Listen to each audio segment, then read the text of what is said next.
diberikan Allah membuat kita semakin taat dan patuh kepada Allah Subhanahu wa taala.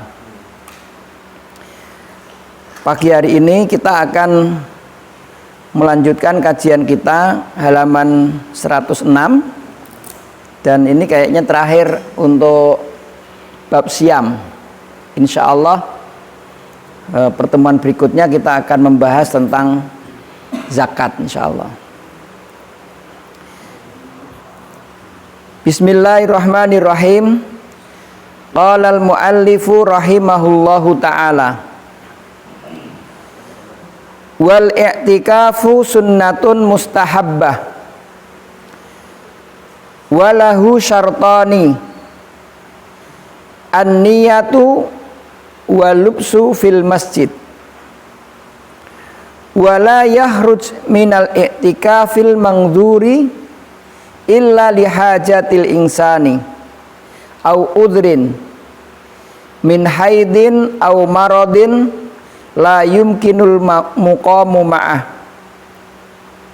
wa yabtulu bil wata'i. Dan iktikaf itu hukumnya adalah sunnah mustahabbah. Walahu syartani, ia memiliki dua syarat. An-niyatu walubsu fil masjid, yaitu berniat dan menetap di dalam masjid.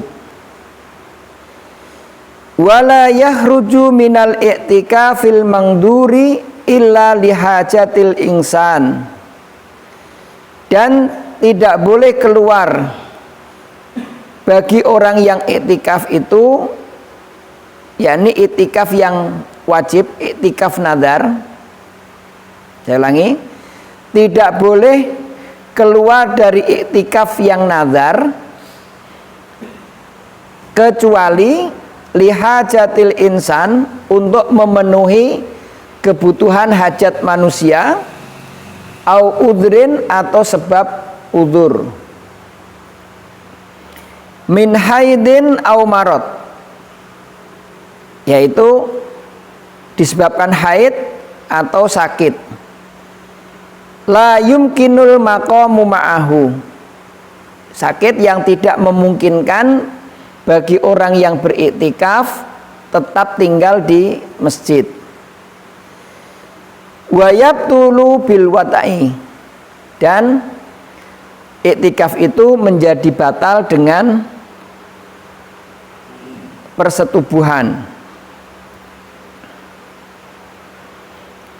Baik, sekarang kita lihat penjelasan dari matan kitab ini. Yang pertama, al-i'tikafu sunnatun mustahabbah. I'tikaf itu adalah sunnah yang mustahabbah. Rawal Bukhari wa Muslim an Aisyata radhiyallahu anha anna Nabi sallallahu alaihi wasallam kana ya'takiful asral awakhira min Ramadan hatta tawafahullahu summa takafa azwajahu min ba'dihi. Bahwasanya Nabi Shallallahu Alaihi Wasallam beliau beriktikaf di 10 hari terakhir pada bulan Ramadan sampai beliau wafat. 10 hari terakhir di bulan Ramadan sampai beliau wafat. Kemudian istri-istrinya melanjutkan iktikaf itu setelah wafat beliau. Jadi iktikaf itu dilaksanakan di 10 hari terakhir. Warawal Bukhari, Imam Al-Bukhari juga meriwayatkan min hadis tawili anha, dalam sebuah hadis yang panjang, annahu sallallahu alaihi wasallam i'takafa fi akhiril asril min Syawal, bahwa beliau iktikaf di akhir 10 bulan Syawal. Iktikaf aqama fil makani waluzumuhu. Yang dimaksud dengan iktikaf itu berdiam di suatu tempat kemudian dilazimi. Artinya ya nggak keluar-keluar. Wal i'tikafu masdar. Kalimat i'tikaf itu bentuk masdar, wal lubsu bimaknahu. Artinya diam, berdiam di dalamnya. Maknanya adalah berdiam di dalamnya. Ayul ikhwan, bahwa i'tikaf ini barangkali untuk tahun ini, tahun ini barangkali semua kaum muslimin agak bersedih karena dengan pandemi hari ini kita mungkin tidak melaksanakan iktikaf di masjid dalam makna yang 10 hari terakhir. Kalau dalam madhab Syafi'i 10 hari terakhir itu kenapa? Ini paling memungkinkan dekat dengan turunnya Lailatul Qadar. Jadi kalau Imam Syafi'i rahimahullah, beliau mengatakan iktikaf 10 hari terakhir itu 10 hari terakhir itu paling dekat kemungkinan datangnya Lailatul Qadar. Dari 10 hari terakhir itu yang paling dekat, lebih dekat lagi itu di hari-hari di malam ganjil. Dari malam-malam ganjil itu yang paling dekat lagi kemungkinan untuk mendapatkannya adalah di tanggal 21 dan tanggal 23. Nah, ini makanya iktikaf ini disunahkan oleh Rasulullah Sallallahu Alaihi Wasallam. Kemungkinannya untuk 10 hari terakhir ini untuk mendapatkan Lailatul Qadar. Tentu pengertian waktu iktikaf ini nanti bisa diluzumi oleh kaum muslimin seluruh dunia tentunya. Selanjutnya, bahwa iktikaf ini menurut beliau ini ada dua. Ada yang sunnah mustahabah, ada yang fard, yang wajib. Kapan yang wajib? Yaitu iktikaf nazar. Dan kapan yang sunnah? Yaitu iktikaf di 10 hari terakhir pada bulan Ramadan. Jadi kalau yang nazar itu hukumnya fardu. Bagaimana? Ya kalau memungkinkan 10 hari terakhir itu tidak ada kegiatan lain kecuali ia melakukan iktikaf di masjid, full siang dan malamnya di masjid.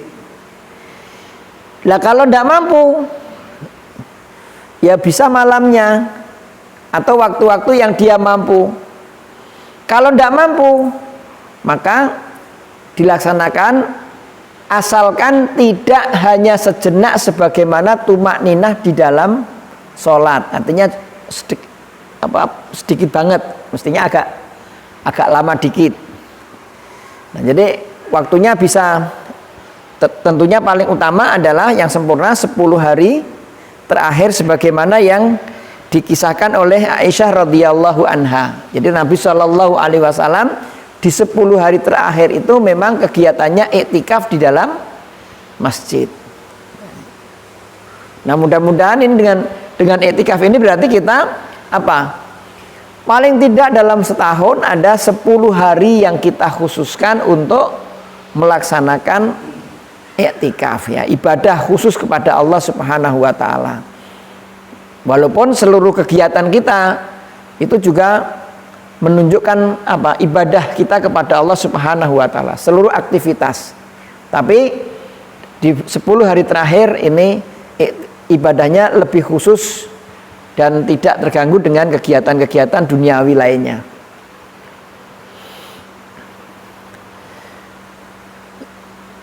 Kemudian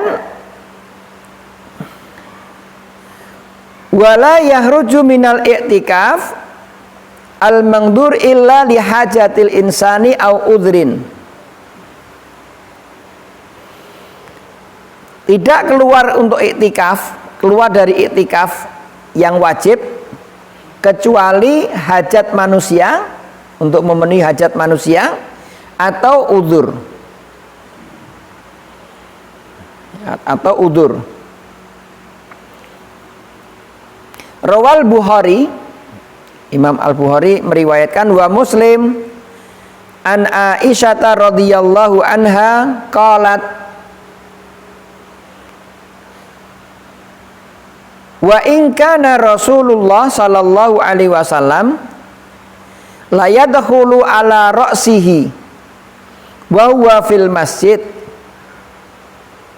fa urajjiluhu wa kana la yadkhulul bait illa lihajatin idza kana mu'takifan. Jadi memang begitu fokusnya Rasulullah sallallahu alaihi wasallam di dalam melaksanakan ibadah iktikaf. Aisyah radhiyallahu anha berkata bahwasanya Rasulullah sallallahu alaihi wasallam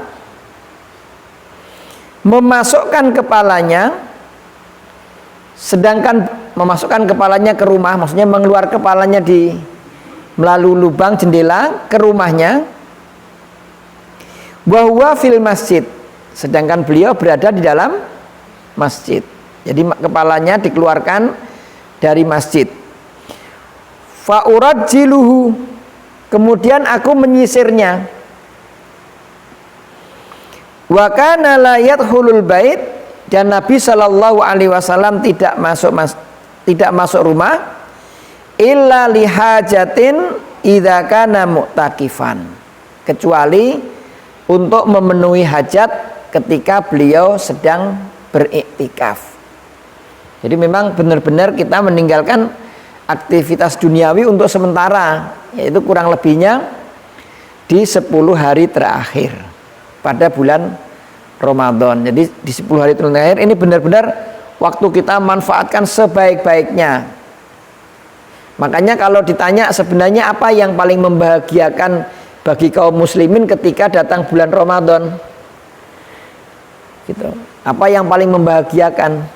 Tidak lain, kebahagiaan kita itu karena diberi Allah kesempatan untuk lebih khusus di dalam beribadah kepada Allah Subhanahu wa ta'ala. Lebih khusus, jadi nggak ada kegiatan lain. Betul-betul kegiatan kita maksimal di dalam beribadah. Makanya kalau ada orang yang masuk Ramadan senang, ngapain? Wah, nanti bentar lagi Lebaran tuh. Jadi Ramadan baru mulai hari pertama sudah ngitung Lebarannya 29 hari lagi. Ini belum apa-apa udah ngitung Lebarannya.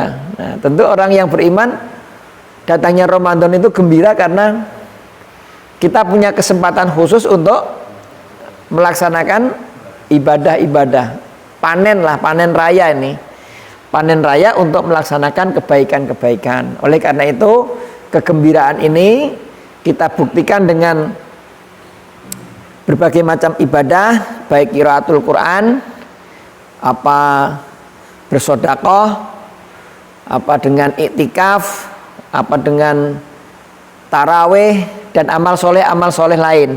Ayo kita maksimalkan mumpung di bulan Ramadan.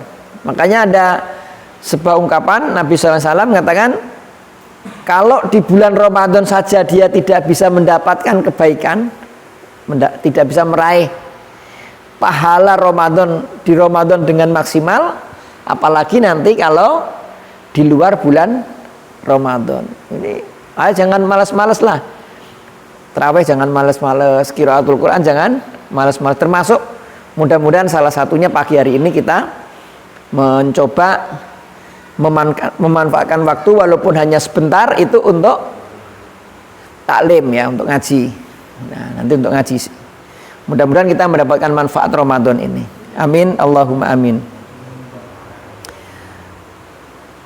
Kemudian au udrin lihajatin au udrin. Jadi orang yang iktikaf itu dia tidak keluar dari masjid kecuali untuk memenuhi kebutuhan hajat manusia yang tidak mungkin dikerjakan di masjid, atau udzur, atau ada udzur. Apa udzur yang dimaksudkan di sini? Min haidin au marad. Kalau wanita misalnya haid atau karena sakit.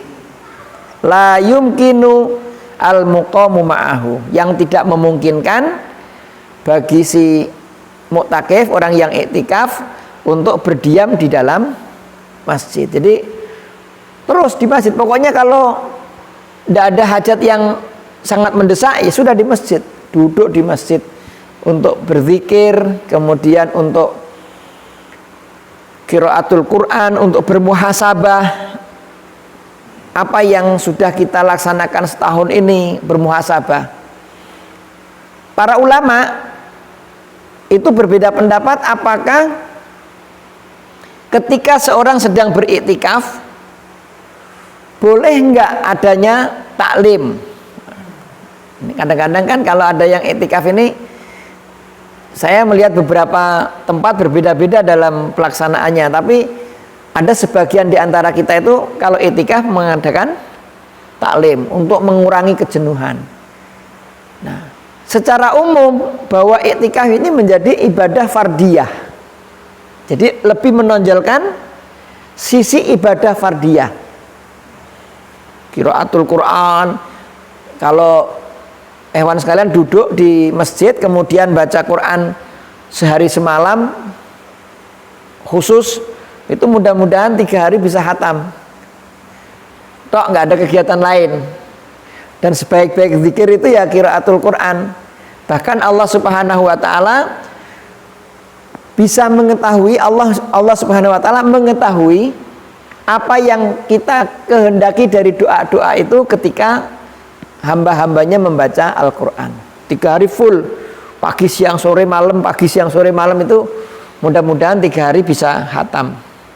Apalagi kalau yang sudah hafid, yang sudah nritil, baca Qurannya sudah kayak berlari, mudah-mudahan bisa lebih dari itu. Walaupun Nabi SAW pernah ditanya, ya Rasulullah, berapa lama aku harus menghatamkan Al-Quran? Kata sahabat, kata Nabi SAW, sebulan. Sahabat ini bertanya lagi, saya mampu lebih cepat dari itu ya Rasulullah. Kata Nabi, 10 hari. Aku bisa lebih cepat dari itu ya Rasulullah. Selesaikan hataman kamu setiap 3 hari sekali. Jadi 3 hari sekali itu sudah paling cepat lah ya. Jadi udah bisa maksimal. Termasuk nanti kegiatan-kegiatan ibadah lain fardiyah sifatnya. Makanya sebagian mengatakan makruh hukumnya taklimul Quran, mengaji di 10 hari terakhir pada bulan Ramadan ketika beriktikaf. Nah, sehingga nanti mungkin kajian kita ini juga akan kita istirahatkan kalau sudah masuk 10 hari terakhir ya. Istirahat untuk khusus bapak-bapak kaum muslimin untuk ibadah fardiyah, ngejar target. Kalau bisa sebulan ini 10 kali hatam gitu, Masya Allah. Mudah-mudahan ya.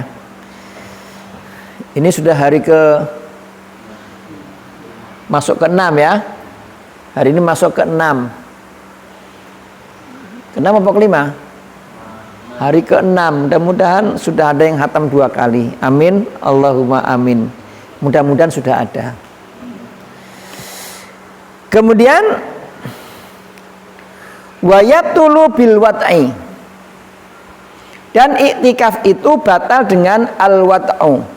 Al wat'u itu atau al jima.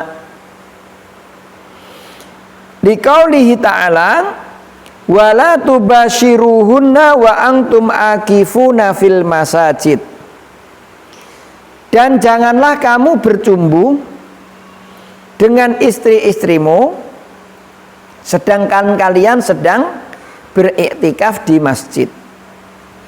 Aila tujami'u azwajakum fi hali iktikafikum. Artinya janganlah kalian menjima atau menwati tadi terhadap istri-istrimu ketika kamu sedang beriktikaf. Nah, jadi kalimat tubasyir ini kemudian para ulama menjelaskan kalau istilah mubasyarah secara khusus itu artinya belum sampai kepada jima. Nah, tapi dalam ayat ini maksudnya adalah al-jima gitu. Sehingga ada pembagiannya. Kalau orang itu bermubasyarah dengan istrinya dunal faraj, selain dengan kemaluan, walam yangzil, kemudian juga tidak sampai mengeluarkan mani, maka iktikafnya tidak menjadi batal. Yaitu mubasyarah di sini artinya misalnya takbil, mencium yang biasa biduni sahwah. Tapi kalau yang takbilnya bisahwat, maka iktikafnya menjadi batal. Jadi ada yang orang mencium itu karena cuman sayang saja, sekedar aja lewat itu nyambi. Ada yang memang ittiba usahwah, mengikuti apa sahwat ya. Nah kalau yang diikuti dengan sahwat itu bisa membatalkan iktikaf, apalagi berjima walaupun di malam hari di rumahnya, pulang dulu ya. Jadi iktikafnya menjadi apa? Batal. Jadi inilah ayol ikhwan, mudah-mudahan kajian kita pada hari ini bermanfaat. Dan tentu saya mengingatkan kembali karena memang ini ada larangan, bukan larangan sebenarnya, anjuran, terutama di daerah kita ini iktikaf untuk sementara ditiadakan ya, mungkin kita memaksimalkan nanti ibadah kita masing-masing melihat kondisi dan tingkat keamanan yang bisa dipantau melalui pengumuman resmi. Kalau misalnya nanti di akhir Ramadan ternyata ada fatwa baru boleh iktikaf, nah mudah-mudahan kita bisa melaksanakan iktikaf di 10 hari bulan Ramadan tahun ini. Sebenarnya dari tahun-tahun kita sudah ngelihat nih, kita kadang-kadang sibuk sekali, iktikafnya cuman nyambi karena kesibukan. Nah hari ini kita diberi Allah kesempatan dari awal Ramadan penuh, nggak ada kegiatan apa-apa. Jangan sampai kemudian malah ibadah enggak, kerja enggak. Nah ini yang jadi repot nih. Makanya ada seorang salaf mengatakan, aku ini benci kalau ngelihat ada orang itu sepi atau nganggur dari urusan dunia dan nganggur dari urusan akhirat. Aku benci orang yang urusan dunia nganggur, urusan akhirat juga nganggur. Oleh karena itu, ayo kita manfaatkan di musim lockdown ini sebaik-baiknya memperbanyak amal dan ibadah dan memperbanyak karya. Biarin orang pada diem, kita bergerak dengan tetap memperhatikan batas-batas kesehatan yang sudah dianjurkan oleh pihak-pihak yang berwenang. Demikian, mudah-mudahan bermanfaat kajian kita pagi hari ini. Usikum wa nafsi bitaqwallah. Aqulu qouli hadza subhanaka wa bihamdika asyhadu alla ilaha illa anta astaghfiruka wa atubu ilaik. Assalamualaikum warahmatullahi wabarakatuh.